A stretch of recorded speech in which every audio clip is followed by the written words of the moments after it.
আসসালামু আলাইকুম রহমতুল্লাহি বারাকাতুহু। আলহামদুলিল্লাহি রাব্বিল আলামিন ওয়াসসালাতু ওয়াসসালামু আলা রাসূলিল আমিন ওয়া বা'দ। আমরা ছোট্ট এই দর্শে আলোচনা করতে পারি ভূমিকম্প কেন হয় এবং ভূমিকম্প হলে কোরআন সুন্নাহর দৃষ্টিতে করণীয় কি? তাহলে আগে আমরা বলে নেই যে ভূমিকম্প হলে করণীয় কি?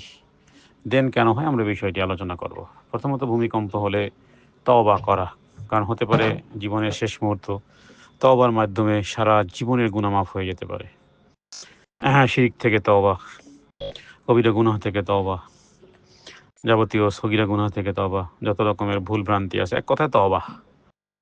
গুনাহ থেকে ফিরে আসা এবং তওবার যে শব্দগুলো আছে আস্তাগফিরুল্লাহ পড়া।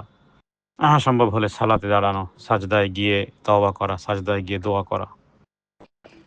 কিংবা মসজিদের দিকে ফিরে আসা, আ মসজিদে আসা সালাতের জন্য বা মসজিদে এসে সাজদা করা বা ঘরে সাজদা করা। এছাড়া আমরা ওই সময়কালে দোয়া ইউনুস পড়তে পারি অথবা হাদিসে বর্ণিত বিভিন্ন দোয়াগুলো আছে, তার মানে জানমাল রক্ষার জন্য যে সমস্ত দোয়াগুলো আছে। যেমন রাসূলুল্লাহ সাল্লাল্লাহু আলাইহি সাল্লাম জানমাল রক্ষার জন্য আল্লাহর পক্ষ থেকে যে নিয়ামত পেয়েছি আমরা সেগুলো বহাল তবিয়তে ঠিক রাখার জন্য নবীজি এইভাবে বলতেন, আল্লাহুম্মা ইন্নী আউযু বিকা মিন যাওয়ালি নিআমাতিক। মানে হে আল্লাহ, আপনার কাছে আমরা আশ্রয় চাচ্ছি যে আপনার যে নিয়ামত আছে সেই নিয়ামত অপসারণ থেকে। অমিন ফাজাআতি নিকমাতিক, এবং হঠাৎ করে শাস্তি নেমে আসা থেকে। তাহলে গুনাহ, ভূমিকম্প সময় এই কাজগুলো করা উচিত। দৌড়াদৌড়ি করে যেথায় মরণ হবে, মরণ তো হবেই, টুরিয়ে টুমুরো মরণ হবেই। তবে সেই মরণটা ভূমিকম্পের সময় যদি হয় তো একটু হলেও তো প্রস্তুত আছে। মানুষ তো ভাবতেও পারে না ঘুমের ঘরে ঘুমিয়েছে মারা যায়, হঠাৎ অ্যাক্সিডেন্টে মারা যায়। হঠাৎ করে ভূমিধসে হতে পারে যে সবাই ঘুমিয়ে আছে, ভূমিধসে কিয়ামতের আগে তো ভূমিধস হবে। বহু মানুষ মাটির অতল গহ্বরে চলে যাবে। একটা বিল্ডিংয়ে, বিশাল একটা বিল্ডিং, ১০ তলা একটা বিল্ডিং, কি পরিমাণ ফ্যামিলি থাকে। একটা বিল্ডিং যদি ধসে যায় তাহলে কি পরিমাণ মানুষ, যেখানে বাসস্থান ওটাই তাদের গোরস্থান। সুতরাং আমাদের বাসস্থান যে গোরস্থান হবে না এটা কেউ গ্যারান্টি দিতে পারবে না। সুতরাং নিজেদের বাসস্থান যেই কোনো টাইমে, যেই কোনো মুহূর্তে গোরস্থান হয়ে যেতে পারে। ভূমিকম্প ছাড়াও মাটি দেবে যেতে পারে।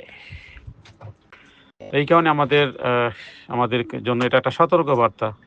তাওবার জন্য একটা সময় পাওয়া বা জাগরণ, এবং মানুষের গুনাহ এবং জুলুম থেকে প্রত্যাবর্তন।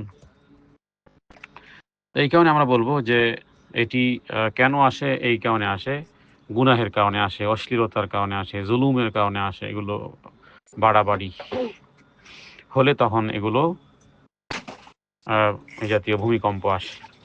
কোনো জাতিতে যখন অশ্লীলতা প্রকাশ্যে ছড়িয়ে পড়ে, আল্লাহর তাদের উপর বিভিন্ন রোগ ব্যাধি ভূমিকম্প পাঠান পূর্বপুরুষদের মধ্যে, এভাবে করে সতর্ক করার জন্য, যাতে করে তারা ফিরে আসে। বিষয়ে কোন টাইমে বহু আয়াত আছে, ওয়ালানুযিকান্নাহুম মিনাল আযাবিল আদনা দুনাল আযাবিল আকবার লাআল্লাহুম ইয়ারজিউন।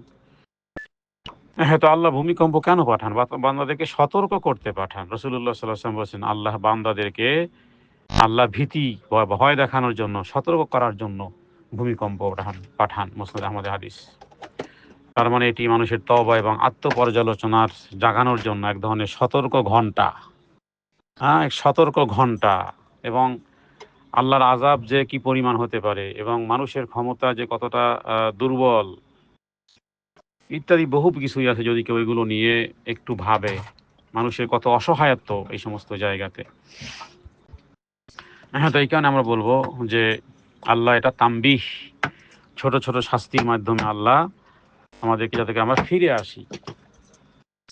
তাহলে ভূমিকম্প সহ নানা প্রাকৃতিক বিপর্যয় মানুষের কাছে একটি সতর্ক সংকেত, যেন মানুষ গুনাহ থেকে ফিরে আসে। কারণ কোরআন কারীমে আল্লাহ বলেছেন, যাহারাল ফাসাদু ফিল বাররি ওয়াল বাহরি বিমা কাসাবাত আইদিন নাস। মানুষ যা অর্জন করে তার নিজের হাতের কামাই, জলে এবং স্থলে যে বিপদ এবং বিপর্যয়, তাহলে এটা প্রমাণ করে যে মানুষের জুলুম, ফিতনা, গুনাহ, অবাধ্যতা এসবের কারণে আল্লাহ পাঠান। পৃথিবী আল্লাহর আদেশে কেঁপে ওঠে। ইদা জুলজিলাতিল আরদু জিলজালাহা। এই সূরাটি পড়লে দেখা যাবে যখন পৃথিবী তার প্রচন্ড কম্পনে কাঁপবে। তো এই কারণে আমরা বলবো যে বিষয়গুলো কোরআন সুন্নাহর দৃষ্টিতে, যেহেতু আমাদেরকে সতর্ক করা হয়েছে, সতর্ক বার্তা যদি আমরা ওভারটেক করি, তাহলে যা হবার তাই হবে।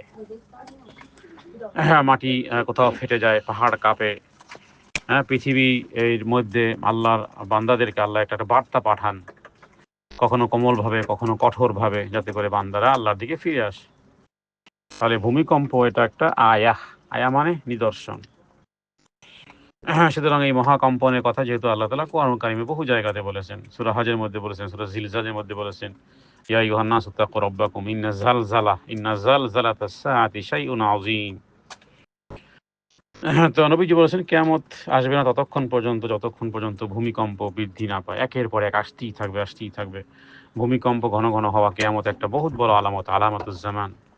মুসলমানদেরকে, মুমিনদেরকে স্মরণ করিয়ে দেবে যদি এটা স্থায়ী নয়। তোমার এই বিল্ডিং, তোমার এই ঘর বাড়ি দালান কোঠা, এত সাজগোজ, এত সময় ব্যয় এর পিছনে, হ্যাঁ হ্যাঁ, জীবন লাগিয়ে দিয়েছে ওই ঘর করতে, বাড়ি করতে, ওই ফার্নিচার কিনতে, ওই সব কিছু এক কম্পনে হ্যাঁ, মানুষকে স্মরণ করিয়ে দেয় যে দুনিয়া স্থায়ী নয়, প্রস্তুত হও। এক লম্বা সফরের জন্য প্রস্তুত গ্রহণ করতে হবে। পাথেয় কিছু আছে দুনিয়ার এই জীবনে, পাথেয় থাকলে তো ব্যবহার করা যায় না। ডায়াবেটিস রোগীরা মিষ্টি খেতে পারে না, বেশি খেতে পারে না, ইত্যাদি কত রকমের, অথচ ফ্রিজ ভর্তি খাবার। হ্যাঁ, তাহলে আল্লাহ তাআলা আমাদেরকে পরীক্ষা করেন, কখনো কখনো ভয়, ক্ষুধা, দারিদ্রতা, জীবন ফসলের ক্ষতি দিয়ে পরীক্ষা করেন, যেভাবে কোরআন কারীম আল্লাহ তাআলা বলেছেন। তো এটা একটা সতর্ক বার্তা যে আল্লাহ তাআলা যখন কোনো জাতির মঙ্গল কামনা করেন, সতর্ক করেন। তো এই কারণে প্রশ্ন আসতে পারে যে তাহলে জুলুম বা অন্যায় অত্যাচার কি শুধু আমাদের দেশে হয়, অন্য দেশে হয় না? হয়। কিন্তু জুলুমের ধরন আছে, কিছু কিছু বিষয় আছে আল্লাহর কাছে খুবই জঘন্যতম। ধোঁকাবাজি, মিথ্যা, প্রতারণা মানুষের সাথে, এগুলো কি না হয় পৃথিবীর গোটা পৃথিবীতে যেই অন্যায় হয় তার চেয়ে আরো নিকৃষ্টভাবে আমাদের হয়। অবশ্য কিছু কিছু দেশ, আফ্রিকার কিছু কিছু দেশ হয়, তা তো মুসলিমই না। মুসলিমদেরকে নিয়ে তো আল্লাহ তো কিছু নেই। যারা মুমিনও দাবি করবে, আবার ধোঁকাবাজিও করবে, প্রতারণাও করবে, খাদ্যে ভেজাল, হ্যাঁ, তারপরে বিদ্বেষ, মানে কোন অপরাধের কথা বলবো? মুসলিমও দাবি করব, জুমার নামাজেও যাবো, আবার এগুলোও করব। আল্লাহ তাআলা মাটির কাফনের মাধ্যমে, তবে এই বিপদ আপদে আল্লাহ তাআলা কোনো কোনো মানুষের পাপ মোচন করে, অন্তর পরিষ্কার করেন। হ্যাঁ, এবং আহ, আমাদের মনে করিয়ে দেন যে তোমাদের ঘরবাড়ি ভবন সব আমার নিয়ন্ত্রণে, তোমাদের পরিকল্পনা, তোমাদের কর্মসূচি, ব্যবসা সব ক্ষণস্থায়ী। তোমরা একদিন তোমাদেরকে মাটিতেই ফিরে যেতে হবে। তোমাদের পায়ের নিচের জমিনও স্থায়ী নয়, এটা আমার নিয়ন্ত্রণে কেঁপে ওঠে।